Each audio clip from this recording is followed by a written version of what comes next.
కార్తీక పౌర్ణమి సందర్భంగా శ్రీశైలంలో జ్వాలాతోరణం కార్యక్రమాన్ని వైభవంగా నిర్వహించారు. ప్రముఖ పుణ్యక్షేత్రమైన శ్రీశైలంలో కార్తీక పౌర్ణమి సందర్భంగా ఆలయానికి భక్తులు పోటెత్తారు.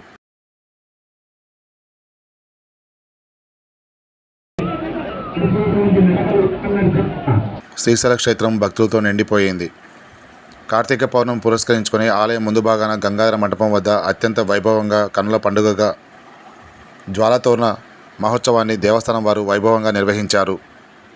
ఆలయం ముందు భాగంలో ఏర్పాటు చేసిన ప్రత్యేక స్తంభాలపై నూలుతో తయారు చేసిన ఒత్తులను నెయ్యిలో తడిపి స్తంభాలపై ఉంచి శ్రీ స్వామి అమ్మవారి ఉత్సవమూర్తులకు ప్రత్యేక పూజలు నిర్వహించారు. అనంతరము స్థానిక ఎమ్మెల్యే బుడ్డా దంపతులు, దేవస్థానం చైర్మన్ రమేష్ నాయుడు జ్వాలాతోరణాలను దివిటీలతో వెలిగించగా ఓం నమః శివాయ, హరిహర మహాదేవ, శంభో శంకర అంటూ భక్తులు చేస్తున్న శివనామ స్మరణలతో క్షేత్రం మారుమోగింది. భారీగా తరలివచ్చిన భక్తులు జ్వాలాతోరణోత్సవము దర్శనం చేసుకొని పునీతులయ్యారు.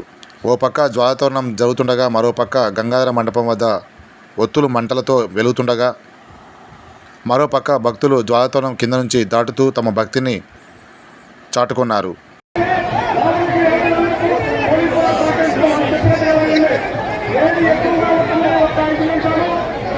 జ్వాలాతోరణం ఒత్తుల భస్మాన్ని దక్కించుకునేందుకు భక్తులు అధిక సంఖ్యలో పోటీ పడ్డారు.